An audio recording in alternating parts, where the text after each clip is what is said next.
ও দুনিয়ার গোলামেরা, और अल्लाह बोलने के हमारा गुलाम या हमारा बंदा सुनो, हमें रब हमें अल्लाह जानिए दिलाम वमा मिन दाब्बातिन फिल अर्दि इल्ला अलाल्लाहि रिज़्कुहा। সারা পৃথিবীর জমিনে যত রিজিক আছে ভাই আমার দোস্ত আমার, যেমন অনেকের জমিন আছে, অনেকের দোকান আছে, অনেকের ব্যবসা আছে, অনেকের অর্থ আছে, পৃথিবীতে যা কিছু এইভাবে আল্লাহ খাওয়া দাওয়া পরার যা কিছু আল্লাহ আমাদের জন্য দিয়েছেন, এই নিয়ামতগুলোকেই বলা হয় রিজিক। রিজিক কালে কিন্তু খাওয়ার নাম নয়। রিজিক মানে খালি ওই যে ভাত খাচ্ছি এইটাই খালি রিজিক আমরা মনে করি, যার যেখানে দুটো রিজিক ছিল, রুজি ছিল, সে সেখানে খেয়েছে। রিজিক কিন্তু খালি এইটা নয়, এই পৃথিবীতে আল্লাহ যত নিয়ামত দিয়েছে, জমিন, ব্যবসা, টাকা, জামা কাপড়, পোশাক আশাক, সন্তান সন্ততি, বাপ মা, এসব আমাদের জন্য রিজিক। আল্লাহ বললেন রেখে আমার গোলাম শোনো, আমি রব আমি আল্লাহ জানিয়ে দিলাম সারা পৃথিবীতে যা কিছু রিজিক আছে, ওয়ামা মিন দাব্বাতিন ফিল আরদি ইল্লা আলাল্লাহি রিজকুহা। এই দুনিয়ার গোলামেরা শোনো, সব রিজিক হলো আমি আল্লাহ আমার দেওয়া। তোমরা দুনিয়াতে যা কিছু উপভোগ করছো সব কিছুর মালিক হলাম আমি আল্লাহ। কিন্তু পৃথিবীতে আমরা আল্লাহর গোলাম, আল্লাহর বান্দা, আমরা আল্লাহ থেকে কতটা দূরে সরে গেছি। আল্লাহর প্রতি ভরসা, আল্লাহর প্রতি বিশ্বাস, আল্লাহর প্রতি ঈমান, আল্লাহর প্রতি তাকওয়া কতটা আমাদের। আমরা নামে মুসলমানের ঘরে জন্ম হয়েছি, মুসলমান বলে আমরা দাবি করি, আমরা ঈমানদার বলে দাবি করি, কিন্তু বলছে টাকা কি হওয়া অত সোজা? আমি শর্ট কথাই বললাম, টাইম আমার কম তো অত ঘুরিয়ে বলা যাবে না। বলছে টাকা কামাই করা কি অত সোজা? কি করে ভাই তোমার এত হলো? বলছে অত সোজা মানে ওর নিজের সব চেষ্টা নিতে হয়েছে। ভুল আমায় বোঝেন না, পৃথিবীতে গরিব মহৎ বানায় আল্লাহ। কিন্তু আজকে আপনি বলবেন, হয়তো প্রশ্ন হতেই পারে যে ভাই আমি এত কিছু আল্লাহ চেয়েছি, আমার কিছুই হলো না, আর ও চাই না ওর আল্লাহ এত দিয়েছে। ভাই আমার দোস্ত আমার, রব আল্লাহ পৃথিবীর জমিনে কাউকে দিয়ে আল্লাহ পরীক্ষা করে, কাউকে আল্লাহ না দিয়ে পরীক্ষা করে। ভাই আমার দোস্ত আমার, বিশ্বনবী সাহাবী হযরত আলী রাদিয়াল্লাহু তাআলা আনহু, ভাই আমার দোস্ত আমার, নবীজি সাল্লাল্লাহু আলাইহি ওয়াসাল্লামের কাছে বলতে লাগেন, ইয়া রাসূলুল্লাহ, ইয়া হাবিবাল্লাহ, হুজুর আপনার কন্যা, আপনার বেটি ফাতেমা, আপনার সন্তান, আমার স্ত্রী, আমার ঘরে যে বড্ড অভাব, বড্ড আমরা অসহায়দের সাথে সংসার জীবন যাপন করি।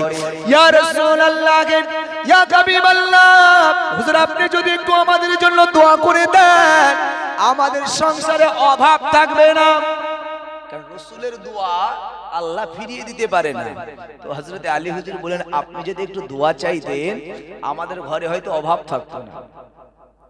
বিশ্বনবী সরকারে দো আলম নবীজি সাল্লাল্লাহু আলাইহি ওয়াসাল্লাম বললেন, হে আলী তবে শুনে রাখো, দুনিয়ার জমিন থেকে যখন বিদায় নেবে রব আল্লাহ পাক আল্লাহ তাআলা যেদিন কিয়ামতের দিনে ময়দানে মাহশরে তোমাকে উঠাবে, ওই দিনে মনে রাখো দুনিয়ার জমিনে আল্লাহ তোমার যত সম্পদ দেবে, টাকা পয়সা দেবে, এই অর্থবিত্তর উপরে তোমাকে আল্লাহর দরবারে হিসাব দিতে হবে।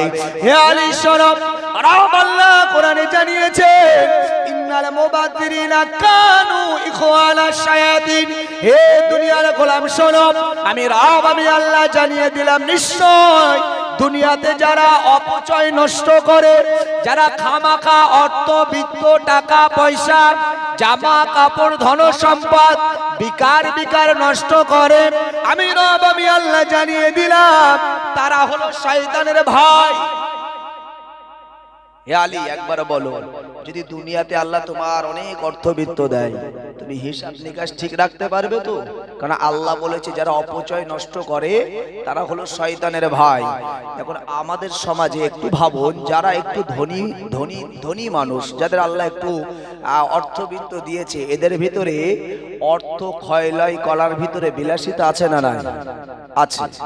আর যারা খুব গরিব মানুষ, অসহায় মানুষ, দেখবেন দুটো চাল পড়ে গেলেও না খুঁটে খুঁটে নেয়।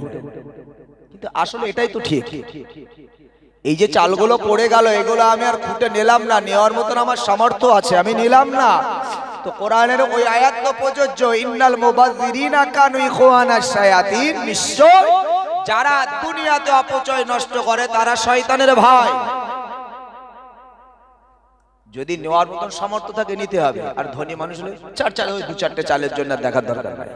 দেখবেন আপনি বড় বড় বিজনেসম্যান যারা আছে, আপনার বাড়িতে যেমন যদি এক মুঠা চাল পড়ে যায়, সেই চালটা নেওয়ার জন্য কিভাবে আমরা আগ্রহী হই। আর বড় বড় আপনি এতে চলে যান যেখানে বড় বড় গোডাউন আছে, ওখানে কত চাল ডাল কিভাবে নষ্ট হচ্ছে কোনো পরোয়া নেই। মানে ওদের অকাত আছে, আল্লাহ যার যেমন দিয়েছে দেওয়ার উপরে বিলাসিতা চলছে, দরকার নাই। হযরত আলীকে ডেকে বললেন, ইয়া মাসাবি আলী, দুনিয়ার জিন্দেগিতে যদি তোমার আল্লাহ অনেক অর্থবিত্ত দেয়, তোমার ভিতরে বিলাসিতা চলে আসবে, তুমি অর্থ সম্পদ টাকা পয়সার ভিতরে তোমার বিলাসিতা চলে আসবে, তখন তুমি আল্লাহর দেওয়া নিয়ামতের তুমি নাশকর করবে। কিন্তু আলী মনে রাখো, কিয়ামতের ময়দানে মাহশরে রব আল্লাহর দরবারে হয়তো এই জন্য তোমাকে কার গড়ায় দাঁড়াতে হতে পারে, যখন আল্লাহ তোমার টাকা পয়সা বেশি দিয়েছেন, ঠিক বেশি হিসাবটাও তোমার হবে। এবার বলো আলী, আমি রসুল যদি তোমার জন্য দোয়া চাই, দুনিয়াতে আল্লাহ তোমাকে অনেক ধন সম্পদ আল্লাহ দান করবেন। তুমি দুনিয়ার সম্পদ চাও না, যে হালাতে তুমি বসবাস করছো এই হালাত তোমার জন্য ঠিক? একবার বলো। তোমার দুবেলা দুমুঠো ভালো খাওয়া হয় না, তোমার যা রোজগার করো, একদিন রোজগার করো, সেই একদিনের রোজগার তোমার একদিন ভালোভাবে পেট চলে না, অল্প টাকার হিসাব অল্প। আর যত বেশি বিজনেস হবে তত হিসাবও বেশি। তো ঠিক যেমন কাজ তেমন তার হিসাব। তো হযরত আলী হুজুর নবীকে বুঝালেন, নবী বুঝে গেলেন। কারণ বিশ্ব নবী সাল্লাল্লাহু আলাইহি ওয়াসাল্লাম, আমি বলছি না আপনারা কেউ গরিব সাজেন, গরিব সাজার কথা বলছি না। আল্লাহর নিয়ামত যাদের আল্লাহ দিয়েছেন, এই নিয়ামতগুলো ধরে রাখেন আর এই নিয়ামত থেকে ভালো পথে কিছু খরচ করেন, এগুলো আপনার জন্য দরকার, এগুলো আপনি করুন। কিন্তু আমি বলছি না যে আপনার নিয়ামত সব আপনি ছেড়ে দেন। আচ্ছা, রাসূল কি গরিব ছিলেন? রাসূলুল্লাহ একটা সময় এমন ছিল, মক্কার ধনীদের মধ্যে একজন ধনী মানুষ হিসেবে রাসূল ছিলেন। বলুন সুবহানাল্লাহ। সারা জীবন তো শুনেছি রাসূল গরিব ছিলেন, অসহায় ছিলেন, কিন্তু না, রাসূল একটা সময় এসেছিল মক্কার ধনীদের মধ্যে একজন বিশেষত ধনী ছিলেন রাসূল। কখন? যখন আম্মা জান খাদিজা রাদিয়াল্লাহু তাআলা আনহার সাথে বিবাহ হলো। হযরত আম্মা জান খাদিজা মক্কার কয়েকজন ধনী, মানে যেমন আমরা বলি দেশের 10-এর মধ্যে একজন, ঠিক খাদিজা রাদিয়াল্লাহু তাআলা আনহা মক্কার বিশেষ ধনীদের ভিতরে একজন ছিলেন। তো আম্মা জান খাদিজা বলেছিলেন, ইয়া রাসূলুল্লাহ, ইয়া হাবিবাল্লাহ, হুজুর, আমার যত টাকা পয়সা, জমি জায়গা, ব্যবসা বাণিজ্য যা কিছু সব আল্লাহর রাসূলের নামে ওয়াকফ করে দিলাম। জোরে বলুন সুবহানাল্লাহ। রাসূলের নামে দিলেন মানে রাসূলের সবকিছু আম্মা জান খাদিজা রাসূলের দিলেন। তো বিশ্বনবী সরকারে দো আলম তৎসময় মক্কার সবথেকে ধনী কোয়ালিটি ব্যক্তিদের মধ্যে একজন ব্যক্তি হয়েছিল। কিন্তু বিশ্বনবী সেগুলো, যদি একজন রাসূল, একজন নবী, তানার বিষয়ত্বটাই একটু অন্যরকম, আমাদের মতন তো কখনোই হতে পারে না। তো নবী সব দিনের রাস্তায় খরচ করতে করতে করতে করতে একটা সময় আবার যা ছিলেন তাই হয়ে গেছে। আসলে রাসূল তো দুনিয়ামুখী ছিলেন না। আর বিশ্বনবী যে সময় এসেছিলেন, তার এই চরিত্রকে ফুটাতে গেলে তার ভালো কাজ তো করতেই হবে। সে নিজে নিঃস্ব হবে, তার সম্পদ মানুষ সমাজে কাজ হবে, এটাই তো স্বাভাবিক। সমাজে দেখবেন এখনো কিছু নেতা লিডারের নাম আছে, কেন জানেন? এই নেতা লিডারগুলো সারা জীবনে কিছু করতে পারেনি, এই লিডারগুলো কিছু করতে পারেনি, ওই জন্য সমাজে এখনো নাম আছে। বলছে অমুক যুগের অমুক সময়ের লিডার দেখ, তখনকার এমএলএ, তখনকার এমপি, তখনকার প্রধান, তখনকার মেম্বার, এখন নিঃস্ব, কিছুই নাই। আর এখন যে সামান্য গ্রাম মেম্বার, তার খবর দেখ। ভুল বোঝেন না, আমি বোঝানোর জন্য বলছি। তো এটা হলো বিষয়। তো রাসূলুল্লাহ এমন একটা সময় নেতৃত্ব দিতে নেমেছিলেন যে সময় তিনি তার সম্পদ সবকিছু দিনের রাস্তায় উজাড় করে দিয়ে বিশ্বনবী আবার যেমনকার তেমনই হয়ে গেলেন। নবী পাননি এরকম নাই, নবী অপচয় নষ্ট করেননি, নবী নাশকর করেছেন এটাও নয়।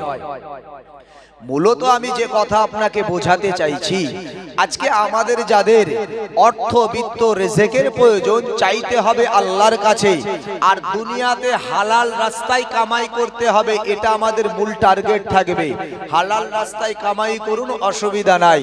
আর যদি আপনি হালাল রাস্তায় কামাই না করেন, তাহলে আপনি আল্লাহর সাথে নাফরমানি করছেন, আপনি আল্লাহর সাথে নাফরমানি করছেন।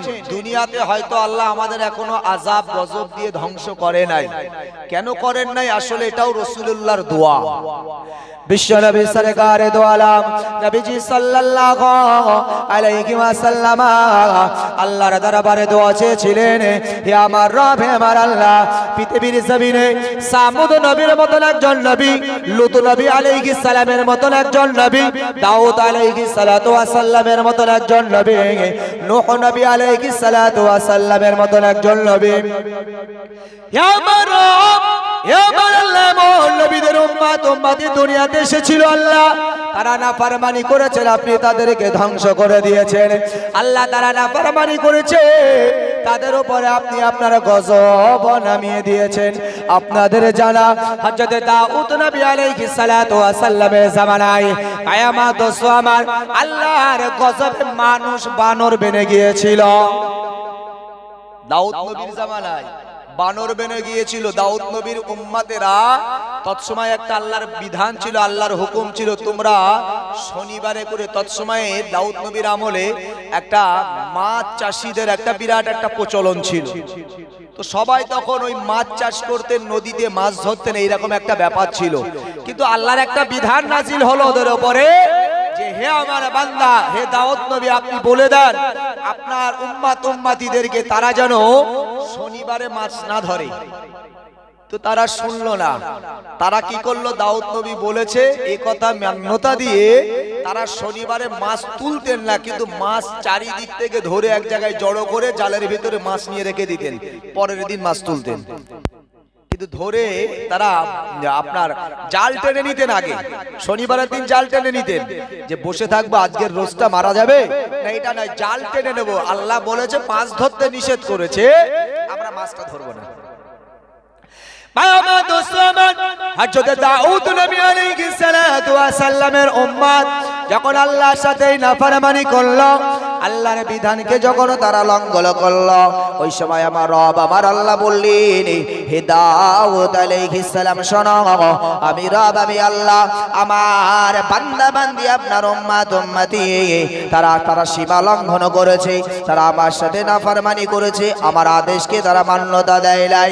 হে দাউদ, তুমি শুনে রাখো, আমি রব, আমি আল্লাহ পাক আল্লাহ তাআলা ওই সমস্ত আপনার উম্মতিদের যারা কিনা দুনিয়াতে আমি আল্লাহ আমার দেওয়া হুকুম মান্যতা দেয় নাই, ওই সমস্ত গোলামদেরকে আমি রব, আমি আল্লাহ আমার গজবে পতিত করলাম। আমি আল্লাহ তাদেরকে সবাইকে বানর বানিয়ে দিলাম। বানরের রূপ তৈরি হলো, বানর তৈরি হলো হযরতে দাউদ নবী আলাইহিস সালামের জামানায়। আল্লাহ লূত আলাইহিস সালাতু ওয়াস সালামের জামানায় আল্লাহ গজব দিয়েছিল। লূত আলাইহিস সালাতু ওয়াস সালামের জামানায় পুরুষে পুরুষে সমকামিতা হতো। তো আল্লাহ এই ভাষাটা হয়তো সবাই বুঝতে পারেননি, পুরুষে পুরুষে সমকামিতা। আমাদের বর্তমান আমরা যেটা বুঝি নারী পুরুষে, সেটা পুরুষে পুরুষে সমকামিতা হতো। তো মহান আল্লাহ পাক তাদেরকে নিষেধ করলেন, এটা না, এটা খারাপ কাজ, এই কাজটাই পাপের কাজটা করো না, এটা আমি আল্লাহ আমার কাছে জঘন্য একটা পাপ। তো সামুদ নবী আলাইহিস সালাতু ওয়াস সালামের উম্মতদেরকে সামুদ নবী বার্তা দিলেন। আমি খুব শর্টে শর্টে খালি পয়েন্টগুলো কেটে বলছি। তো নিষেধ করলেন, তারা মান্যতা দিল না।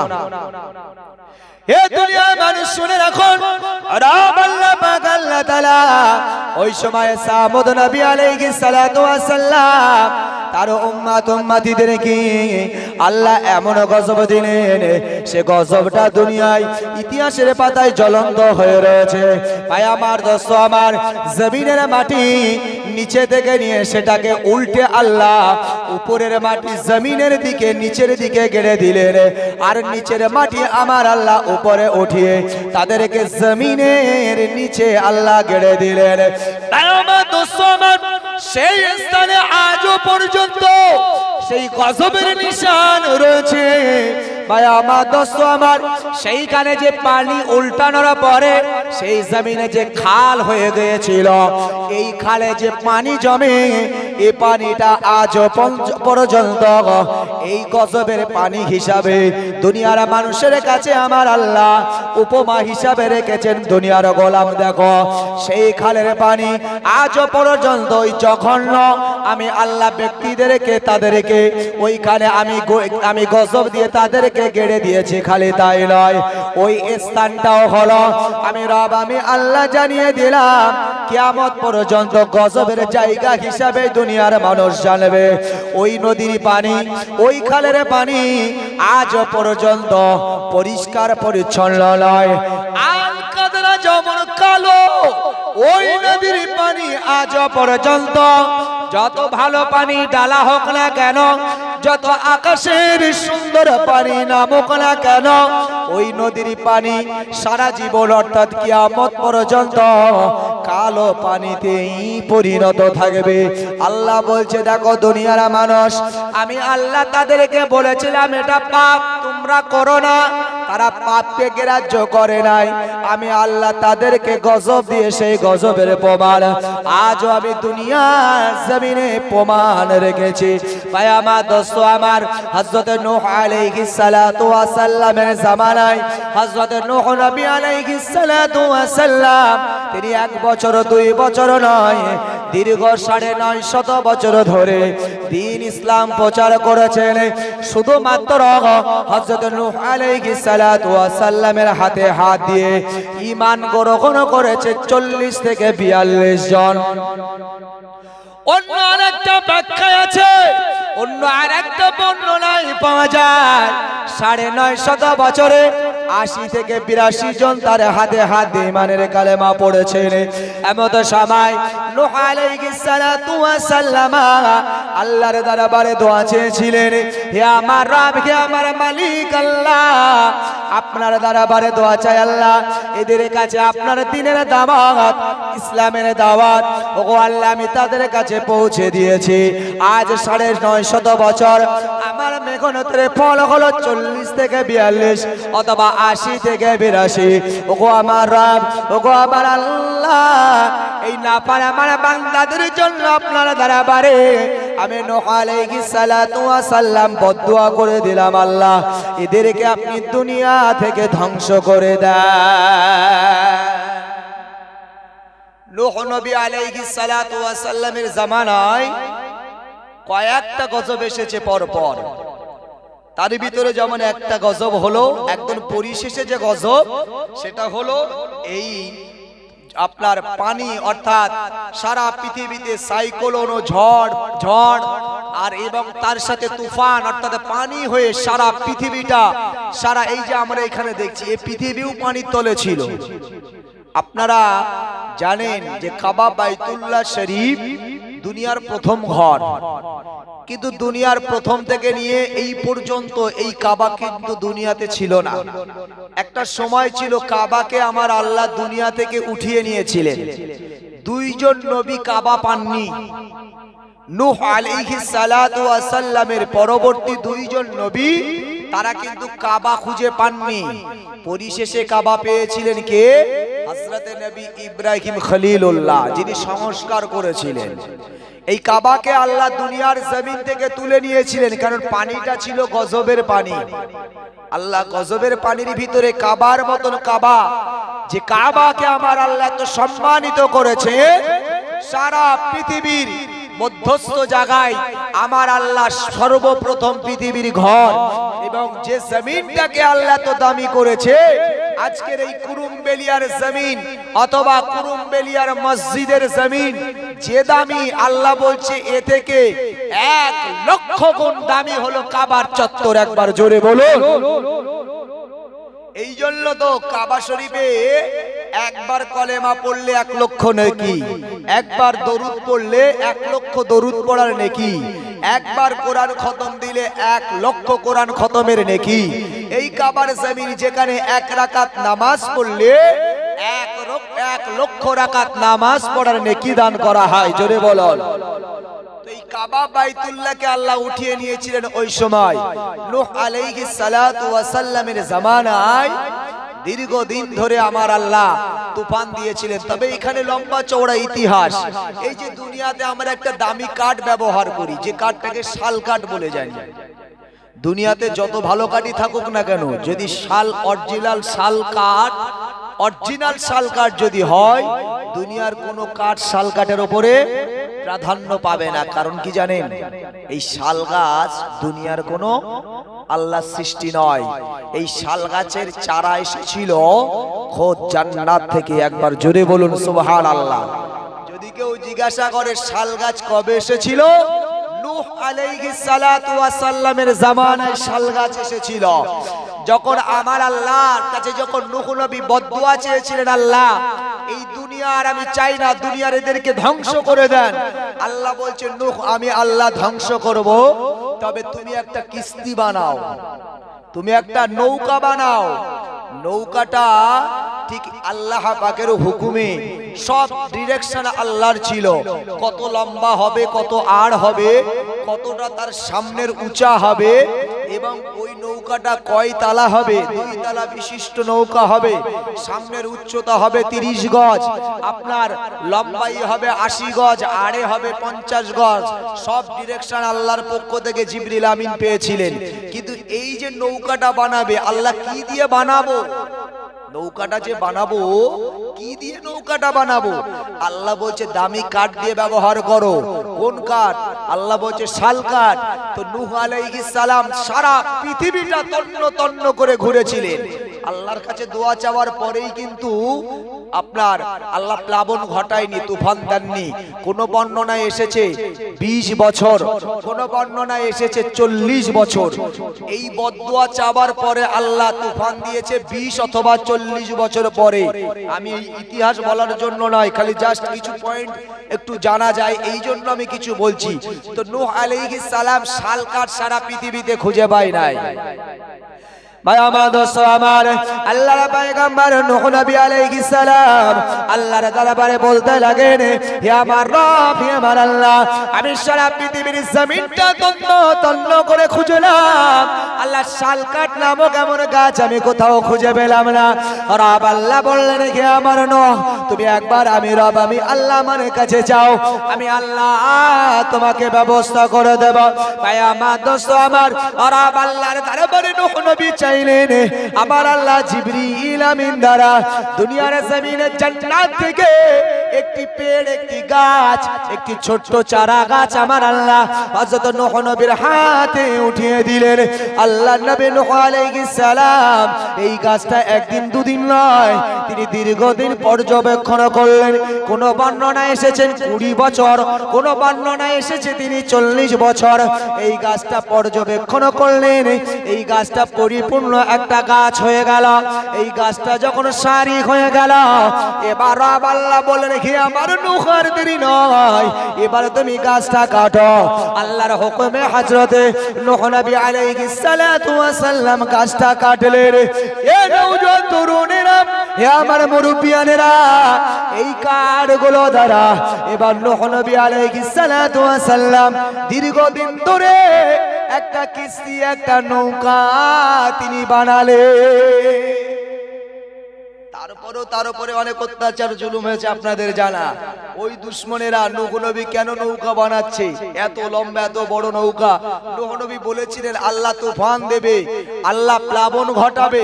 ওরা বিশ্বাস করেনি, বলছে আপনার ওই নৌকাটা যখন বানানোই হয়েছে ওর বিকার পড়ে থাকবে, সারা দেশের মানুষ আয় ওই নূহ নবীর নৌকাতে আমরা সব নোংরা করে যাই। তো সবাই নোংরা করেছিল। আপনারা জানেন আমার আল্লাহর বিচার মারাত্মক মারাত্মক। আল্লাহ বলেছে অত ইজ্জুমান তাসা অত জিল্লুমান তাসা, এখানে মিলে যাবে। দেখুন ইজ্জতের মালিকও আল্লাহ, জিল্লাত দেনেওয়ালার মালিকও আল্লাহ। ওরা পায়খানা করে নৌকা ভর্তি করলো। একজন কুষ্ঠ ব্যাধি, কুষ্ঠ রোগী একজন, সে পায়খানা করতে গিয়ে ওর ভিতরে পড়ে গেল। ও যখনই উঠলো, ও পায়খানা পরিষ্কার করার পরে দেখছে সারা শরীরের কুষ্ঠ রোগ সেরে গেছে। আর এমন একটা সময় ছিল যে সময় সব থেকে আমাদের কাছে যেমন মহামারী বিপদ বলে আমাদের চোখে আমরা যেটা দেখেছি, সেটা হলো এই কিছুদিন আগে কোভিড-19 অথবা করোনা ভাইরাস। এটা আমরা দেখেছি গত কয়েকদিন আগে, যেটা আমাদের কাছে মারাত্মক। করোনার কথা বললে যতই চলে যাক, যদি শুনি পাড়ায় করোনা হয়েছে, ভয় লাগবে না? লাগবে না? লাগবে। এটা মারাত্মক। তো তৎসময়ের একটা সব থেকে নোংরা ব্যাধি ছিল এই আপনার কুষ্ঠরোগ, মানে ফোড়া বা শরীরে এই ধরনের সারা শরীরের ভিতরে ফোড়া হতো। ভাই আমার, দোস্ত আমার, তো ওই মহিলার হয়েছে। ও যখনই ওর এত খারাপ মহিলা, ও গেছে সেখানে যে আমি একবার তো শেষে গিয়ে নূহ নবীর কিস্তিতে দিয়ে আসি। ও যখন গেল, যাবার পরে ও যখন পড়ে গেল, শরীরের রোগ যখন সেরে গেল, সারার পরে ও গ্রামে এসেছে, কি ঘটনা সব খুলে বলল। মানুষের ভিতরে তো একটা হই হুল্লোড় শুরু হলো। যা আমরা খাই না তাও তখন খাই যখন শুনি তাতে উপকার আছে। ভাই একটা সময় এসেছিল রাত 12টার সময়, বাঁশের পানি ভাই আপনার কঞ্চির রস এখন দিলে কেউ খাবে না, কিন্তু সেই সময় রাত 12টা 1টার সময় আমি নিজেও গাছে উঠেছিলাম, আমার মনে আছে, অস্বীকার করার কিছু নেই। খাই না খাই সেটা পরের বিষয়, কিন্তু আমিও উঠে কেমন কঞ্চির পানি বার হয় আমি দেখেছিলাম। তো ওই সময় এই কঞ্চির পানি এখন যদি আমি জোর করেও দিই, খাবে? চিনি দিয়ে গুলে দিলেও খাবে না। কিন্তু তখন কিন্তু গাছের মাথায় উঠে অন্তত আমার স্ত্রী খাওয়ার আগে অন্তত আমি এক ঢোক খেয়ে আগে বাঁচি। আমার বাপ খাওয়ার আগে, মা খাওয়ার আগে, বেটা খাওয়ার আগে উঠেছি, যখন আগে খেয়ে নিই তারপর ওদের জন্য নিয়ে যাব। এইরকমটা হয়েছে। তো যেখানে সুখ আছে, যেখানে লাভ আছে, সেখানে তো মানুষের আসলে এটাই তো আল্লাহ একটা পরীক্ষা। এই দুনিয়াটা তো আমাদের জন্য পরীক্ষা। তো যখন পায়খানাতে লাভ আছে, তখন আর কেউ দেখলো না। যার যা ব্যাধি আছে সবাই গিয়ে সেখানে যখনই ডুব দিতে লাগলো, সব ব্যাধি সেরে যাচ্ছে। তো আর কেউ বাদ থাকে, যাদের ব্যাধি নাই তারাও বাড়িতে বসে বসে ভাবছে এত বড় দাওয়াই, এটা তো ছাড়া যাবে না। আমার বাড়িতে রোগ নাই, তাতে কি আছে, অন্তত এক বোতল ভরে ঘরে রেখে দিই, যদি সামনে হয় তো আমিও মাগবো। নূহ নবীর কিস্তি খালি পরিষ্কার হলো না, পরিশেষে যখন মানুষ আর পাচ্ছে না, নূহ নবীর নৌকাটাকে ধুয়ে ধুয়ে ধুয়ে ধুয়ে ওই পানি নিয়ে ঘরে গেছে। নূহ নবীর নৌকা পুরো পরিষ্কার পরিচ্ছন্ন হয়ে গেল। তো মূলত কথা আমার বলার ছিল না। তো নূহ নবী আলাইহিস সালাতু ওয়াস সালাম তার কিস্তি বানানো হয়ে গেল। আল্লাহ বলেছিল নূহ দেখবে, তখন দুনিয়াতে গজব শুরু হবে। দুনিয়াতে তোমার যে স্ত্রী আছে, সেই স্ত্রী একটা চুলা ব্যবহার করে। এই চুলাটা নূহ হযরত নবী আদম আলাইহিস সালামের স্ত্রী মা হাওয়া আলাইহিস সালামকে আমার আল্লাহ তাকে দুনিয়াতে যে রান্না করবে, কিভাবে রান্না করবে, চুলার পদ্ধতি তো তিনি জানতেন না। আল্লাহ শিখিয়ে জান্নাত থেকে একটা চুলা দিয়েছিলেন মা হাওয়া আলাইহিস সালামের। এই চুলাটা হাত পাল্টে পাল্টে পাল্টে পাল্টে আসলো নূহ নবীর ঘরে। নূহ নবীর স্ত্রী রান্না করতেন ওই চুলাতে। তো আল্লাহ এবার নূহ নবী আলাইহিস সালাতু ওয়াস সালামের ঘরের স্ত্রী ওই চুলা থেকে একদিন পানির ফোয়ারা উঠতে শুরু হলো। আল্লাহ বলেছিল নূহ যেদিন দেখবে চুলা থেকে পানির ফোয়ারা উঠছে, সেই দিন তুমি আর দেরি না করে সবাইকে তুলে নেবে। সবাইকে তুলে নেবে, যত পৃথিবীতে আমার সৃষ্টি আছে সবাইকে জোড়া জোড়া তুলে নেবে। এখান থেকে আর একটা ওয়াজ শিখতে পারবো। এই যে দুনিয়াতে বুখার, জ্বর হয়েছে, এই যে জ্বর নামক রোগ আল্লাহ পৃথিবীতে কবে দিয়েছেন? সেই দিনে, যেই দিন নূহ আলাইহিস সালাতু ওয়াস সালাম তার দোয়া আল্লাহ কবুল করে যেই দিন প্লাবন ঘটিয়েছিল, সেই দিন আল্লাহ জ্বর দিয়েছিল। কিভাবে? চলুন আগে চলুন। তো নূহ নবীর স্ত্রী ডেকে বললেন, দেখুন আমার চুলা থেকে পানি বার হচ্ছে। নূহ নবী বলছে, আল্লাহর কারিশমা শুরু হয়ে গেছে, আর দেরি নয়, চলো এবার সকলে কিস্তিতে ওঠো, কিস্তিতে বসো। মায়া মাদসামান হযরত নূহ নবী আলাইহিস সালাতু ওয়াস সালাম এমত সময় সমস্ত ঈমানদারদেরকে উঠতে বললেন। এমত সময় নূহ আলাইহিস সালাতু ওয়াস সালাম ঈমানদারদেরকে উঠিয়ে এবার আল্লাহর সৃষ্টি সমস্ত কীট পতঙ্গ পশু পক্ষী আল্লাহ পাকের হিংস্র পশু সবাইকে ওঠাবার জন্য রব আল্লাহ আদেশ করেছেন। তো নূহ নবী আলাইহিস সালাতু ওয়াস সালাম তিনি দেখতে পান সর্বপ্রথম যে ব্যক্তিটা প্রবেশ করছিল এই ব্যক্তিটা অন্য কিছু নয়, সেটি হলো মহান আল্লাহ পাকের একটা ছোট্ট জীব, সেটা হলো পিপীলিকা। যার সম্পর্কে কোরআনে একটি সূরার নাম আছে, যার নামে সূরার নাম মানেই হলো পিপীলিকা। তো সর্বপ্রথম পিপীলিকা আসছে। তো নূহ নবী পিপীলিকাকে দেখতে পাচ্ছে না। আল্লাহ বলছে, নূহ দেখো আমার এক সৃষ্টি তোমার কাছে সবে মাত্র চলছে, দেখো তাকে তুমি আগে গাড়িতে ওঠাও। তো নূহ নবী বলছে, আল্লাহ আমি তো দেখতে পাচ্ছি না। আল্লাহ বলছে, একবার জমিনের দিকে তাকাও, দেখে পিপীলিকা, দুটো পিপীলিকা টুকটুক করে আসছে। নূহ নবী বলল, আল্লাহ এরা বলছে এদেরকেও তুলতে হবে, এদেরকেও বাদ দেওয়া যাবে না। আল্লাহ বলছে, না আমি রব, আমি আল্লাহ পৃথিবীতে যা কিছু সৃষ্টি করেছি কিয়ামত পর্যন্ত পৃথিবীতে থাকবে। একবার জোরে বলুন, আমি কাউকে চিরদিনের জন্য ধ্বংস করব না। এই নূহ নবীর জামানায় এই যে মাথার উকুন, এটা একটা গজবী পোকা, এটা একটা গজবের পোকা। নূহ নবী একটা সময় বলেছিল, আল্লাহ আমার উম্মত এরা যখন আমার কথা শোনে না এদেরকে ধ্বংস করে দেন। আল্লাহ বলছে, নূহ এক কাজ করো, তোমার যে উম্মতেরা ঈমান এনেছে তাদেরকে একটা সাইড বেছে নিতে বলো, আর বাকি সাইড ওরা থাকবে, তোমরা উম্মতগুলো একটা সাইড বেছে নাও। তারা নূহ নবীর উম্মতদেরকে নিয়ে নূহ নবী দক্ষিণ সাইডটা বেছে নিয়েছিল। আজও দেখুন কোরআন বাস্তব, আজ আপনি মিলিয়ে নেন এই মাথার চুল, মাথার যে উকুনগুলো আছে, মা বোনেরা বিশেষ করে আপনাদেরকে বলছি, এই উকুন নিয়ে আপনারা এই মহান আল্লাহর বিধানকে আজও দুনিয়াতে আল্লাহ যে সেই বিধান জারি রেখেছে আপনি দেখতে পারবেন। এ নিয়ে কোনো বিজ্ঞান আজও রিসার্চ করে কোনো তথ্য দিতে পারে নাই, কিন্তু কোরআন তথ্য দিয়েছে। ওই সময় নূহ নবী আলাইহিস সালামকে দক্ষিণ দিকটা বেছে নিতে বলল, আর আল্লাহ গজবের পোকা সব এদের মাথায় দিল। দেবার পরে সকালবেলা উঠে দেখা যায় সবার মাথার চুল সব শেষ। মানে এই উকুনটা আল্লাহ এত বড় পরিমাণে দিয়েছিলেন, সব চুল সব খেয়ে ফেলছিল। তো ওরা আবার নূহ নবীর কাছে আসলো, এসে বলছে, নূহ একবার তুমি আল্লাহর কাছে দোয়া চাও, এই গজবটা তুলে নিতে বলো, কারণ এই গজব হলে আমাদের অবস্থা এই অবস্থা। আমরা কথা দিলাম তোমার নামে আমরা ঈমানের কলেমা পড়বো। নূহ নবী দেখলেন ঠিক আছে, আল্লাহর কাছে দোয়া চাইলেন। আল্লাহ বললেন, একটা দিক বেছে নিতে বলো, ওরা কোন দিকটা যাবে না। তো ওরা সবাই বলল যে আমরা দক্ষিণ দিকটা যাব না, যেই দিকে আগে ছিল নূহ নবীরা, নূহ নবীর উম্মতেরা, তো দক্ষিণ দিকটা তারা যাবে না। আল্লাহ বলছে, ওদের মাথার উকুনগুলো আমি আল্লাহর হুকুমে সব, না ভুল হচ্ছে আমার, সরি, যে ওরা একটা দিক ওদের চলে যেতে বলো, যেই দিকটাতে আমি এই উকুনগুলোকে যেতে নিষেধ করব। উকুনগুলোকে আল্লাহ নামিয়ে দিলেন, ওদেরকে দক্ষিণ দিক বেছে নিতে বললেন। আল্লাহর কাছে দোয়া চাইলেন, উকুনগুলো ছোট করে দিয়েছেন আল্লাহ। আল্লাহ বলেছিল, আমি চিরতরে ধ্বংস করব না, কারণ এটাও আমার সৃষ্টি, এটাও আমার মখলুক। এই মখলুককে আমি আল্লাহ যখন সৃষ্টি করেছি কিয়ামত পর্যন্ত থাকবে, তো আমি ছোট আকার করে দিলাম। আর ওদেরকে বলুন একটা সাইড বেছে নিতে, সেই দিকে আমি এই উকুনকে পাঠাবো না। তো আজও পর্যন্ত আপনি দেখবেন মাথার উকুন তুলবেন, আপনি যাচাই বাছাই করার জন্য আপনি সাদা একটা কাগজের উপরে, খাতার পেজের উপরে রাখবেন। বাড়িতে গিয়ে কাল সকালেই চেক করুন, খাতার পেজে রাখবেন একেবারে টনকো উকুন, যেটা খুব ছুটছে এইরকম একটা চাঙ্গা উকুনকে নিয়ে আপনি কাগজে রাখুন। দেখবেন দক্ষিণ দিক ছাড়া সব দিকে যাচ্ছে। আপনি যদি মনে করেন যে না এটা অন্য কোনো ব্যাপার আছে, তাহলে আপনি সঙ্গে সঙ্গে যখন উকুন যাচ্ছে না, দেখছেন আপনি উকুনটা হয়তো পশ্চিম মুখ আছে, আপনি আস্তে আস্তে করে ঘোরান দক্ষিণ দিকে। আর যেই দেখুন দিকে ঘোরাবেন দেখবেন আবার পশ্চিমমুখ নালে পূর্বমুখ হয়ে গেছে। মিলিয়ে নেবেন এটা। কাল সকালে কোরআনের এই বাস্তব জ্বলন্ত প্রমাণ, রব তিনি যে আমাদের স্রষ্টা, তিনি যে আমাদের কোরআন যে ইসলামের জন্য সত্য।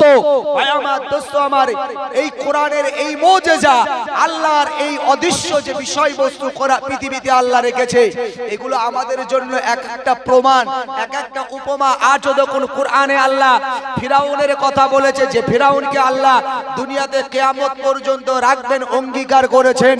আমাদের পূর্বে কারা ছিল, কোন রাজা বাদশা যিনি হাজার হাজার বছর আগে মারা গেছেন, সেই ফিরাউন কিন্তু এখনো আছে। আর এটাও বাস্তব, কিয়ামত পর্যন্ত থাকবে, ওকে কেউ ধ্বংস করতে পারবে না। আজও মিশরের কায়রো মিউজিয়ামে যান, সেখানে ফিরাউনের লাশকে দেখতে পাবেন। আল্লাহ বলছে এমন এক চরম, আমি আল্লাহ আমার দুশমন, যে আমার সাথে পৃথিবীতে নাফরমানি করেছে, যে খোদাই দাবি করেছে, মুসা নবীর উপরে বারংবার আক্রমণ করেছে, আমি আল্লাহ সেই ফিরাউনকে জ্বলন্ত প্রমাণ হিসাবে দেখো তোমাদের কাছে এখনো রেখে দিয়েছি। ওই ফিরাউন, ইতিহাস বলে 3000 বছর সে সাগরে ডুবেছিল, তারপরেও তার মাছে খায়নি, পোকায় খায়নি, শরীরে পচন ধরেনি। আল্লাহ বলছে আমি যে কোরআন নবীর কাছে পাঠিয়েছি, আমি আল্লাহ লৌহে মাহফুজে সংরক্ষিত রেখেছিলাম। আমি আল্লাহ আমি 23 বছর ধরে নবীর উপরে কোরআন নাজিল করেছি। সেই কোরআনই ফিরাউনের অসংখ্য জায়গায় আমি বার্তা দিয়েছি। ওর লাশ পৃথিবী থেকে যতদিন কিয়ামত না হবে ততদিন ওর লাশ পৃথিবী থেকে মুছবে না। আজও আছে, আমাদের পরবর্তী প্রজন্ম তাও থেকে যাবে কিয়ামত যতদিন না হবে। এছাড়া আপনি আল্লাহর প্রতি আর কি বিশ্বাস চান? আর কি বিশ্বাস চান? ভাই আমার, দোস্ত আমার, হযরত নূহ নবী আলাইহিস সালাতু ওয়াস সালাম, আমাদের সবাই দেখতে পান আল্লাহর এক সৃষ্টি, আল্লাহর এক মাখলুক, এক পিপীলিকা টক টক করে খেটে আসে। এমন সময় আল্লাহ পাক আল্লাহ তাআলার হুকুমে এই আল্লাহর মাখলুককে উঠিয়ে নিলেন। তারপরে দেখা গেল একটা সর্প, সে দুনিয়ার জমিনে, সে ছিল এই সর্পটা আপনার দুনিয়া জমিন দিয়ে গড়িয়ে গড়িয়ে আসছে। ভাই আমার, দোস্ত আমার, এই সর্প সারা জীবন পৃথিবীর মানুষ সর্পকে ভয় করেছে, সাপ পৃথিবীর মানুষকে ভয় করেছে। ভাই আমার, দোস্ত আমার, সর্প মানুষের দুশমন, আর মানুষেরও দুশমন, মানুষও হলো সর্পের দুশমন। সর্পকে দেখলে আমরা মারতে পারি ঠিক, কিন্তু সর্পকে আমরা ভয় করি। মুসলমান ভয় পেলেন, আল্লাহ বলছে টেনশনের কোনো কারণ নাই, আমি আল্লাহর মুখে কুলুপ মেরে দিয়েছো, ঠিক উঠে যাবে, তোমার টেনশনের কারণ নাই। তোমরা তো মানুষদেরকে নিয়ে উপরে থাকবে, ও নিচেই থাকবে, চিন্তার কোনো কারণ নাই, থাকতে দাও। তারপরে আল্লাহ বলছেন দেখো মুসা, একের পর এক সব জঙ্গল থেকে আমার পশুগুলো আসছে, ছাগল, গরু, ভেড়া, সব জোড়া জোড়া জোড়া জোড়া সব আপনার কিস্তিতে উঠছে। পরিশেষে দেখা গেল জঙ্গলের হিংস্র পশু সিংহ বাবাজি আসছে, আর রিহাই আছে। মুসা নবী খুব ভয় পেয়েছিলেন সেই সময়, আর নূহ নবী খুব ভয় পেয়েছিলেন সিংহকে দেখে। নূহ নবীর কাছে বলছে আল্লাহ এটাকে অন্তত বাদ দিলে হয় না? এ তো জঙ্গলের রাজা, কোরআনের তাফসীর, জঙ্গলের বাদশা, সবাইকে সবাইয়ের উপরে এর মুস্তানি চলে। এটাকে যদি না রাখা হয় খুব ভালো হতো। আল্লাহ বলছে টেনশনের কারণ নাই, একবার তুমি ওর মাথাতে হাত দাও।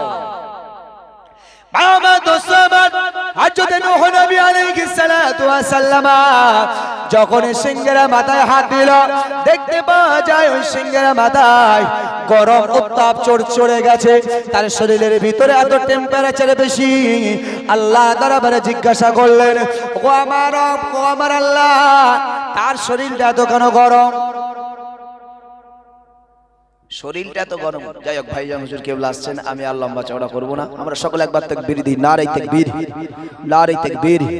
সিলসিলায়ে হক ফুরফুরা শরীফ, সিলসিলায়ে হক ফুরফুরা শরীফ, औलाद मुजाद्दिद ज़मान जनाब भाईजान हुजूर किबला, जनाब भाईजान हुजूर किबला, नारे तकबीर,